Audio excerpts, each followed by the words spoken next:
Do you find it difficult sometimes to really trust your gut feelings? Do you find it difficult to tell the difference between what you're feeling being correct and a good guidance in your life and what you're feeling being incorrect and misguidance in your life? Why do we have these different types of feelings, and what is the difference between feelings that guide us accurately and feelings that misguide us? Today, I'm going to be explaining the difference between emotion and feeling, between a supercharged state of emotional reactions coming from our pain and the very calm and steady state of a pure feeling of insight from our body, to help you understand more clearly what feelings you should follow and what feelings you should be a little cautious of. My name is Matthew Zoltan, and I've been working in the field of helping people develop and understand themselves for the past 40 odd years.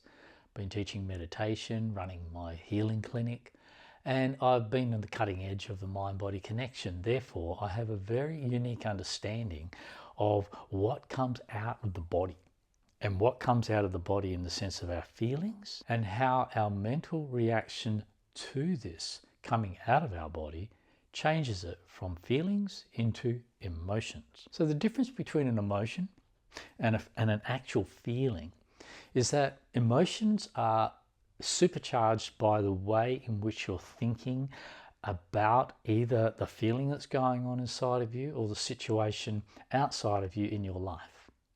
And this thinking about the feeling inside of you or thinking about the situation outside of you is a reactionary state. So you're thinking about something in some type of objection to it or judgment of it or dislike of it, and creating your own discomfort with it, whether it be that which is outside of you or the feelings that are occurring inside of you.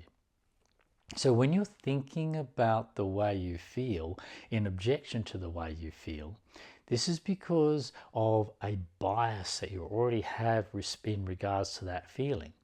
And the reason we have a bias to certain feelings inside of us is because of our past experiences where these feelings have been involved. And these past experiences are okay as long as they're resolved. But if they've not been resolved, what you'll find is it's changed your relationship to that feeling to one of an objection to the presence of that feeling within you. Feelings arise from within our body. Feelings are essentially a physical sensation in every part of our body or any part of our body. And there's all, as you know, there's all different types of feelings.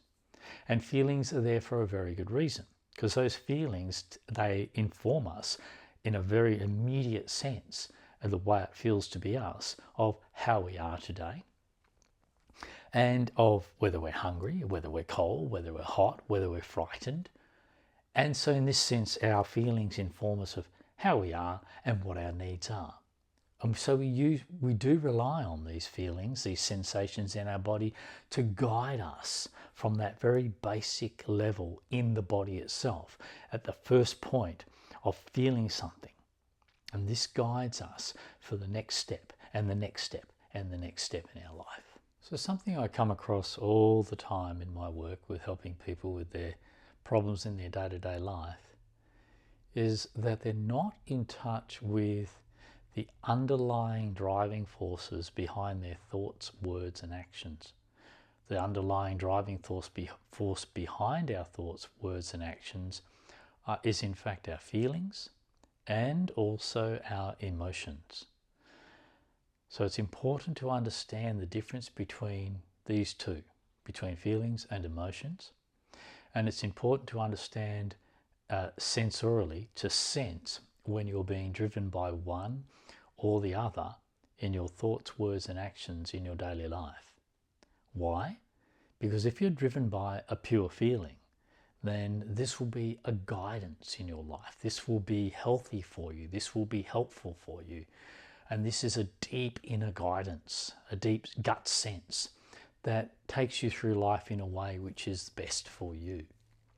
But when you're being driven by emotions, now emotions are a very different thing. And the emotions are connected with your pain, with unresolved pain and bias and unresolved confusion from your past.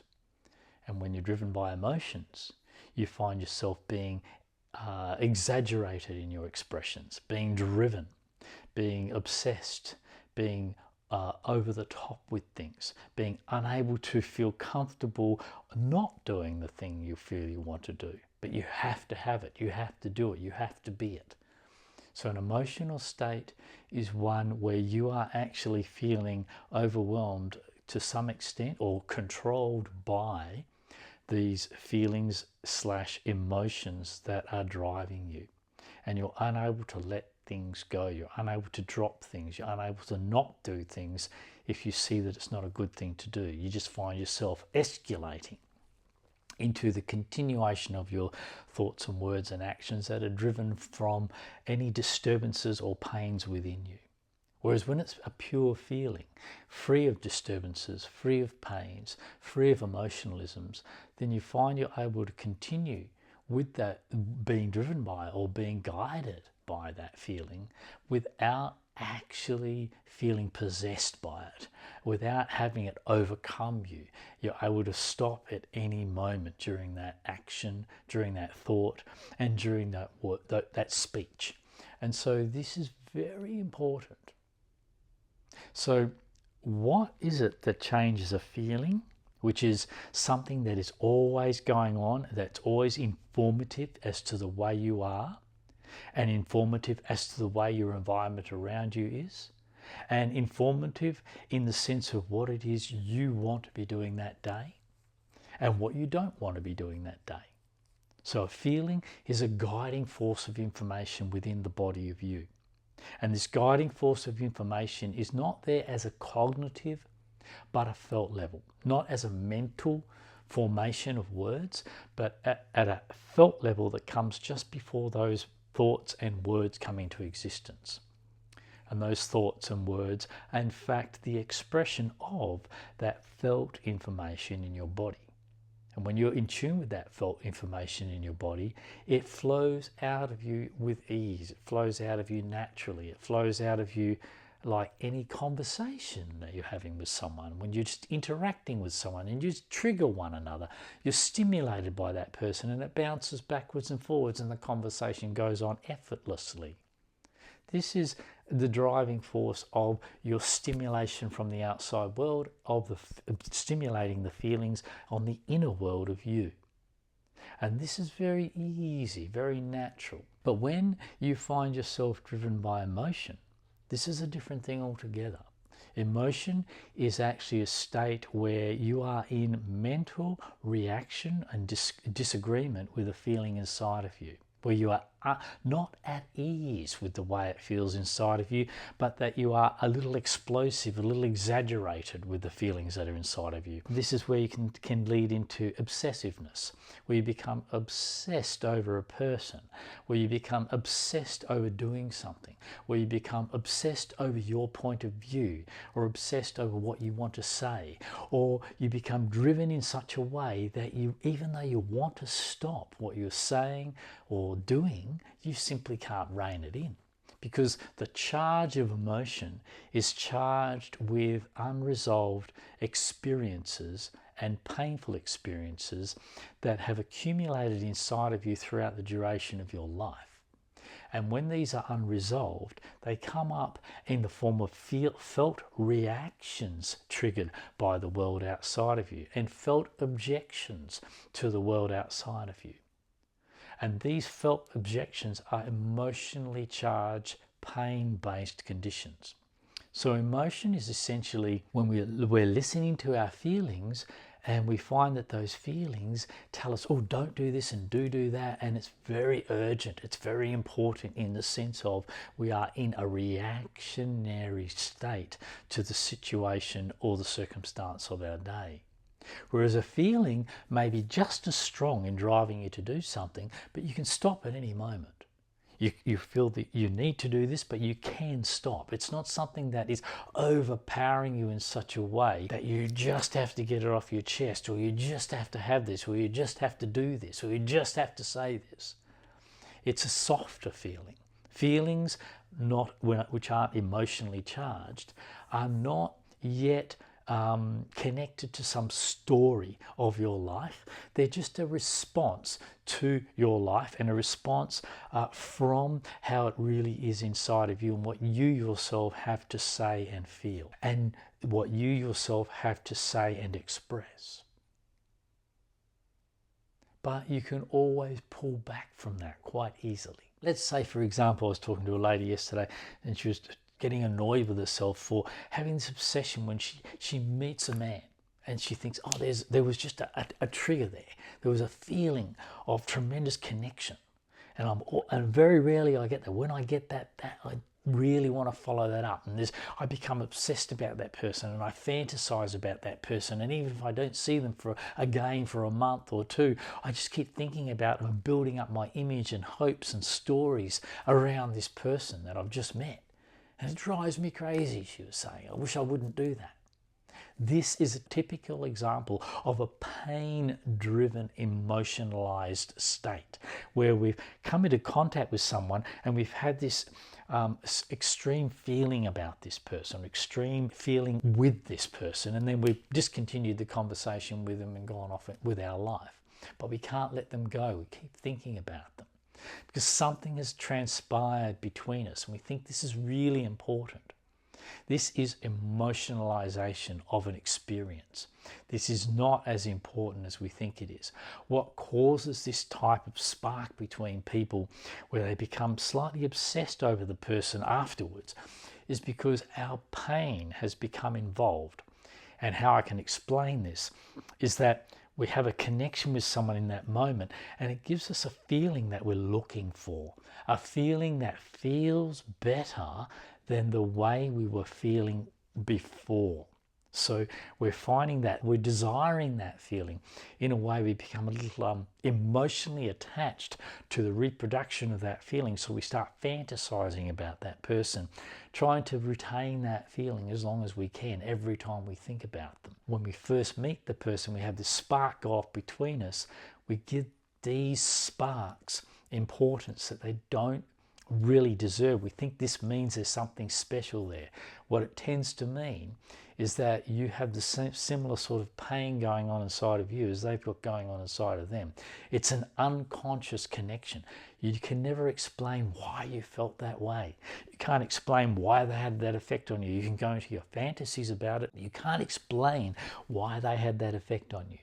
And this is because it's unconscious. It's what is inside of you, which is unknown to you, that which is accumulated in your own life experiences and left you in some level of pain that you don't understand. So you have no conscious understanding of it. So the spiritualists and the emotionalized people like to put terms on this like, oh, it must have been my soulmate, or there's something really special there. There's no such thing as a soulmate. There's no such thing as somebody very, very special. Oh, I must have had a past life connection with them. So we put all these concepts to this experience with this person, which are all, again, unknowables, just conceptualized, emotionalized ways of thinking that make us make something more of something than it really is. Whereas when we're in a healthy state and in a balanced state, we're not feeling empty. We're not feeling needy. We're not feeling in pain to begin with. We're not feeling the need of, I've got to have somebody in my life. I've got to have something in my life. When we're not feeling that, what are we feeling? We're feeling solid in ourselves. We have a sense of ourselves that is not looking for a fulfillment from outside of ourselves because of a feeling of lacking on the inside of ourselves. Now, why is that feeling of lacking on the inside of ourselves there in the first place? Because we're not quite in touch with ourselves there. We've lost contact with a part of ourselves that's in pain. And we've lost contact with that, and therefore we're not quite in touch with that part of ourselves. And so there's a feeling of emptiness there. There's a feeling of something missing. And when we come into contact with someone else and they give us attention or give us the attention we want, It gives us a temporary experience of being free of that emptiness. Someone's given us attention. Someone is attracted to us, and we get a bit dramatic about that. And we make something more of it than there really is. Now, this is a situation of being driven by pain. Whereas in the state of where you already feel your sense of yourself is okay, because there isn't this unknown pain or hurt from previous relationships with human beings in your life, where you are actually fully conscious of what's going on inside of you. You know yourself as you are, or you have a sense of yourself as you are, yourself in a fairly healthy state. You meet someone and there's a nice feeling between you and that person, and you feel that. You enjoy that. It's sort of like, rather than picking you up and making you feel better, it just adds something to you that wasn't there before. And this is nice, okay, we feel this, we like that feeling, we may pursue that for the relationship or pursue that for the friendship, but we're not driven to. That's the difference. And why aren't we driven to? Because it's not been an experience of taking us away from the empty, painful, lonely state we're in into something, someone wants me, someone's attracted to me, someone finds me interesting. We're not, in that sense, driven from something lacking in ourselves to try and fill that with the company of another person. So this spark that we have tends to be pain charged when we come into contact with someone, and we want there to be a soulmate. We want there to be a past life connection. We want there to be something special. Why? Why do you want something special? You're emotionalizing. You're making more out of something than it really is. If there isn't an emptiness and a lacking feeling inside of yourself, you're not going to be looking for something supersonic and super special in another person. Yeah. What you'll have is a much more mature feeling in yourself of, this is a feeling of me. And I'm coming into contact with the feeling of them coming into my life. And they're adding something to me, but it's not something that I absolutely have to have. I can take it or I can leave it. This isn't meaning I'm uninterested. It doesn't mean I'm cold. It just means I'm not desperate. And what makes me desperate is that there's a hurt and a harm and an unresolved feeling inside of me that they give me some temporary relief from. So if I follow that hurt, harmed, temporary relief, I'm following emotion. Whereas if I follow that sense of myself that actually finds the other person pleasant or fulfilling to be around, I'm following a feeling. It feels right. It feels okay. But it's not a need, a desperate need. I've got to have them. And you find that afterwards you don't find yourself fantasizing about them over and over again, turning the meeting with that person or the experience of that person into some story, some fabrication that isn't them at all. And so it was interesting to talk through with this lady yesterday to help her see the difference between the feeling and the emotion. And the feeling is something that takes a while to develop inside of yourself, because this is actually the feeling of the knowing sense of what it is like to be you. Whereas the emotional state is an unknowing. It's what you don't know about yourself that makes you emotional. It's what you're out of touch with in yourself that makes you emotional. And it makes you exaggerate things beyond what they really are. And this is the pain that's inside of you that's doing that. The pain, the distress, the emptiness, the losses, the things that you haven't resolved. And so understanding this begins to help you understand what to pay attention to and how to listen to these feelings and sensations inside of yourself, how to then discern the difference between an emotionally charged, pain-based sensation and a simple, pure gut feeling or bodily feeling that is filled with information, filled with guidance that you need on your day-to-day journey through life, but not charged with unknown aspects of pain and suppressions and confusions and unresolved issues from your life up until this point. And those unresolved issues are what become our reactions. Our reactions are our emotionally charged ideas and reactions to life outside of us that we don't understand where they're coming from. And they're coming from the unresolved, unknown hurts inside of us, that which we have lost contact with. Whereas the feelings, we're fully there. We're fully present in our feelings, in our felt sense of ourself in the body, which is just the way we feel today.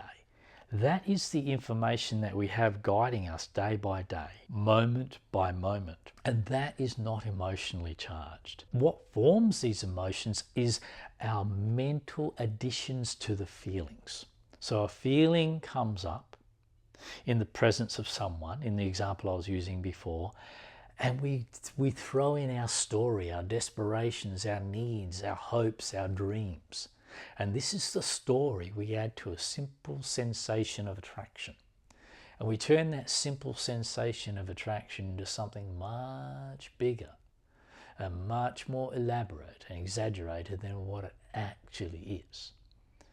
And this doesn't make it more fulfilling.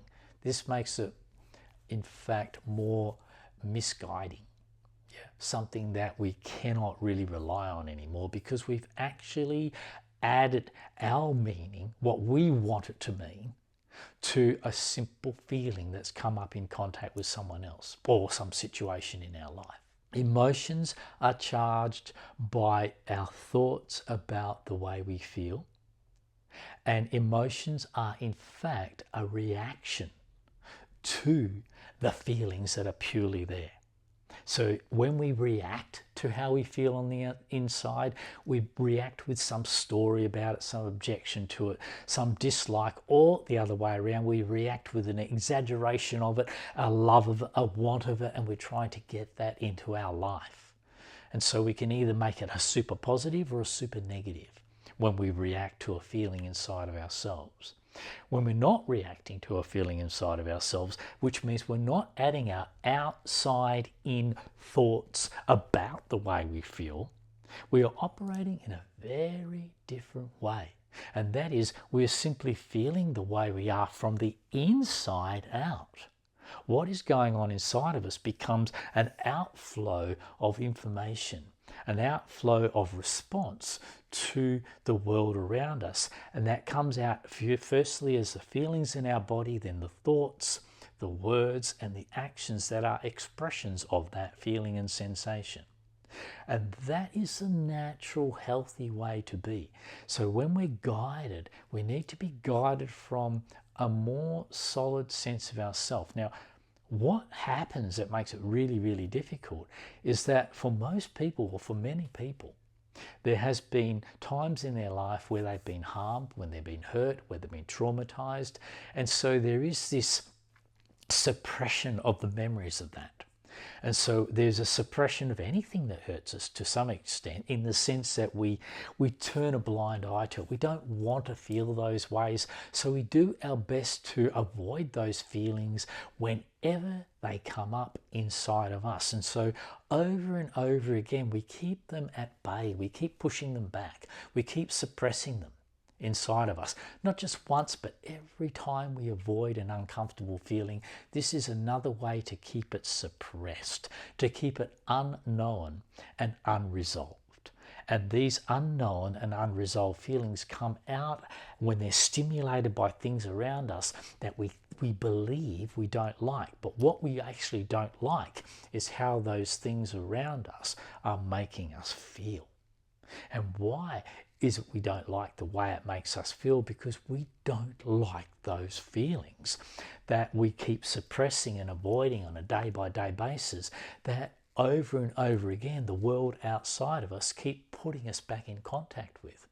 Now, these feelings are the unresolved issues of our life that we're not very clear about. And then there's the feelings on the other side where we are just in response to life today out of what we are very clear about. And then when you don't know the difference between the two, then you can find that you have having an automatic aversion to certain feelings inside of you. You will find that anything that triggers that feeling inside of you that you already have an aversion to feeling, then you project from that onto the thing that's triggered you, and you say, oh, my gut feeling is telling me this is wrong. It's not telling you this is wrong at all. This is putting you in touch with something in you that you're simply uncomfortable with and you avoid feeling. So consequently, the projection of that is to avoid anything in another person or in your relationship or in your circumstances that put you in touch with that feeling that you are primarily avoiding inside of yourself. And this is a misguidance. This is an unresolved feeling inside of you that is misguiding you in life. And when you don't understand that your disturbances are misguiding you, then you go, oh, it doesn't feel right to me. But you're not in a position to know what feels right and what feels wrong, because you really don't know where these feelings are coming from and why they are there. You just find that you connect these feelings with people or things in your life that you don't want to have around or you don't like. And often it's with your closest friend or your closest relationship that you connect these feelings with, that you're uncomfortable inside of yourself, and they stimulate these feelings. They make you feel these feelings just because you're in contact with them on a day-by-day basis, and their presence stimulates whatever it is inside of you that there is there to be felt. And that you misunderstand that that feeling is your own personal unresolved issue. And they being a trigger of that feeling, you find yourself alerted by these discomforts inside of yourself to interpret that they are the problem. Many relationships, many long-term relationships come to an end in this way, simply because the individuals in that relationship do not understand how to heal their pain. They don't understand that many things are going to be stimulated in a relationship with another person, or in a business relationship, or a personal relationship, whatever it happens to be. Many things will be misinterpreted when we don't interpret the sensations inside of ourselves correctly. When we can't discern the difference between pain coming out of us and a pure sensation coming out of us, when we don't know how to live with the internal world of ourselves and navigate the difference between reactions and emotions and feelings and responses, then we end up becoming confused about the life outside of us. We need these feelings to guide us. But if we don't understand the origins or the nature of these feelings inside of us, then we can be misguided by things, by pain inside of ourselves, and we're very clear, no, I have a bad feeling about this and therefore this person's a bad person. Really? How do you really know that? How do you really know that? You've got to start with what you're calling the bad feeling inside of yourself. You need to live with that feeling. Not just be in a hurry to get away from it and therefore to get away from this person. You need to live with that feeling for a while to sense what that feeling is really about, to get to the bottom of that feeling. You need to live with the feeling of it inside of you and to see, is this me or is this the other person? Is this just my own feeling? This is just my own pain, or is this the other person? Another way of looking at it is say, well, is this a pain, a distress a way I've felt before I even knew this person? Can I see that people that get close to me in my life always end up stirring these same feelings up inside of me that make me uncomfortable in myself, and I interpret that as I'm uncomfortable with them, and so I drive them away? I move away from them, I leave them, I break up with them, or I just cease having anything to do with them. This is not a feeling that is a guidance. This is a feeling, a sensation in your body, a pain in your body that is a misguidance, that is misguiding you. And you are being misguided by the way you're not understanding the purpose of this feeling coming up in you. Let's bring it back to a relationship situation, where a relationship triggers a disturbance inside of you. Well, of course it will. That's what relationships are essentially for, when you yourself have unresolved pain and distress inside of you that you may not even be conscious of. You only become conscious of it when it is stirred up. Otherwise, you're oblivious to it. And when it's stirred up, you've become disturbed in that feeling, and you blame the other person for making you feel that way. And it may be their fault. It may be something they're doing that's wrong. But you have to get to a point where you can tell the difference between your pain driving you and your pure, intuitive, inherent sensations that are guiding you. And you need to be able to tell the difference between those two before you really know whether that person is the problem or whether they're just stirring up the problem already existing inside of you. So it's very important to be able to discern the difference between emotion and feeling. Emotion is always supercharged. Emotion is always loaded with unresolved issues. Emotion is always thought-based. It is in fact the charging up of your pure, simple feelings by the way in which you are dramatizing these through the way you're thinking about them. We do this with all sorts of feelings. We feel grief from the loss of a friend.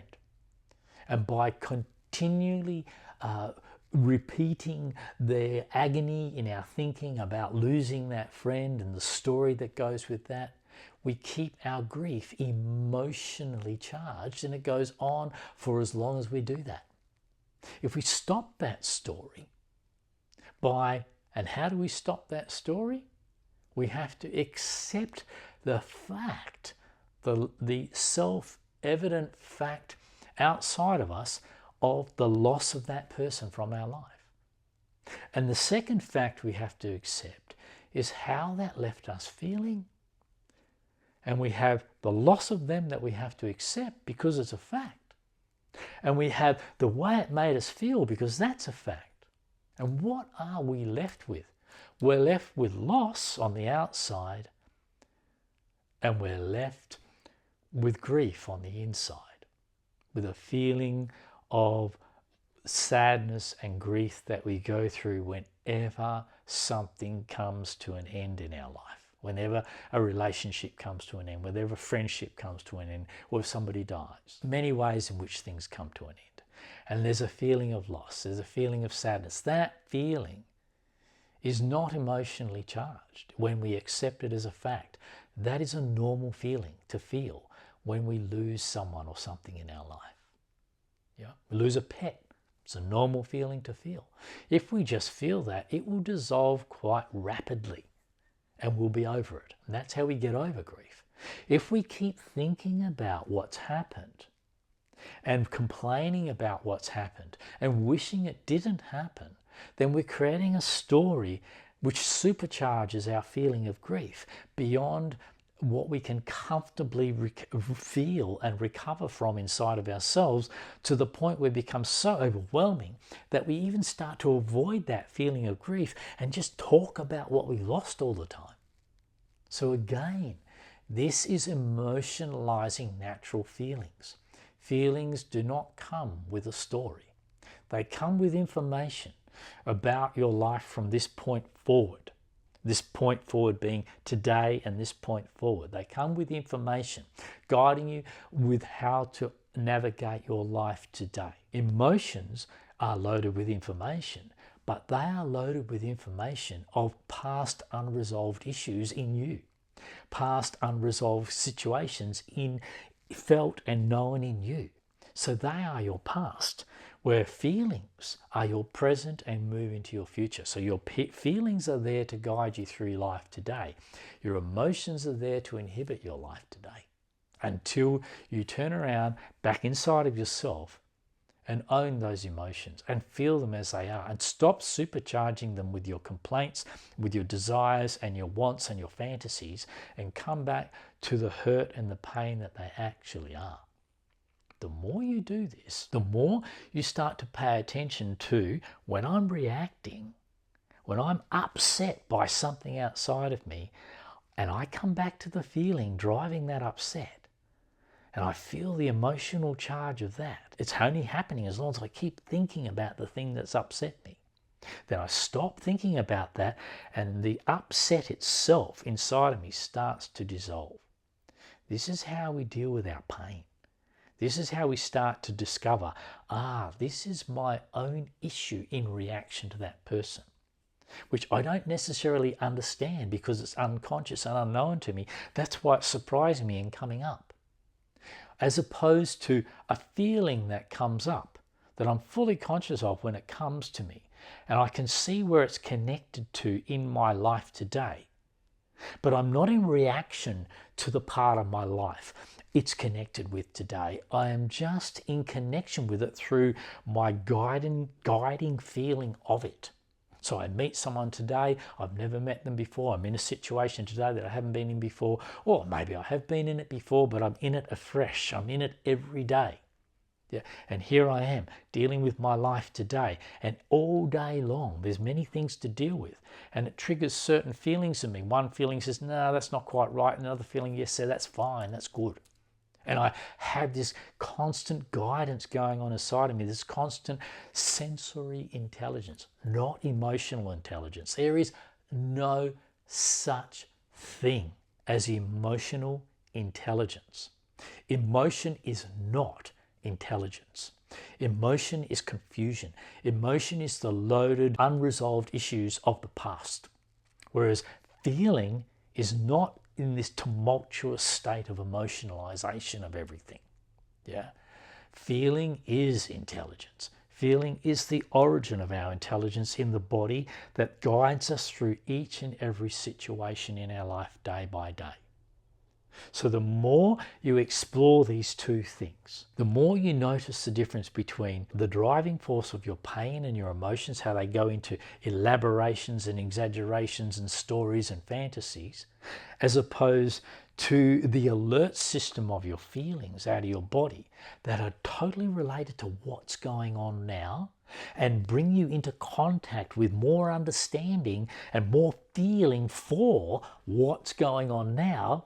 You're not in reaction to what's going on now. You're interested in it.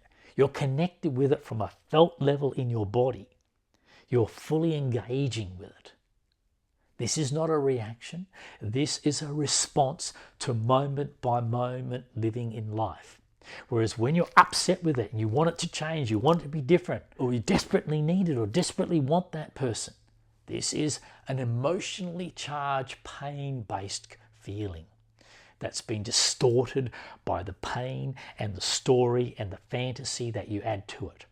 So your thinking is what distorts your feelings, and your past unresolved pain distorts your feelings, becoming a major emotional mess. This is not intelligence. This is confusion. Feeling is intelligence. Feeling is a pure state, pure felt state, stimulated by the moment of your life today, and it engages you with your life today. It doesn't cause you to react to your life today. You may feel a bit disturbed about your life today, but you can engage in that disturbance. From that disturbance, you can engage with a caution.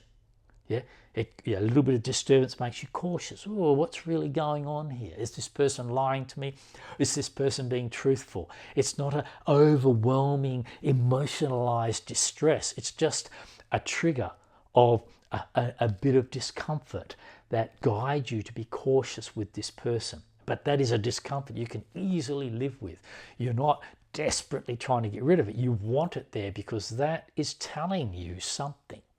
Feelings are intelligent. They are telling you something from the felt sense of you and guiding you through a situation right now, enabling you to engage from the feeling into the thoughts, words, and actions of that situation until you come out the other end of it being guided by your feelings and coming to a conclusion that is healthy and good for you and the other person. Whereas emotions cause you to react and erupt, reject, push people away, get upset, attack people, and get obsessed over people, and make it very difficult for you to move on from the past, because emotions are the past. Emotions are the information of unresolved past. Feelings are the information of the immediacy of living your life right now. Emotions become a reaction, feelings become a response.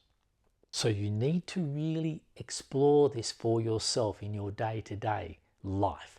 Really play with this until you start to become very clear in your discernment between a feeling that is guiding you in the wrong direction and a feeling that is guiding you in the right direction.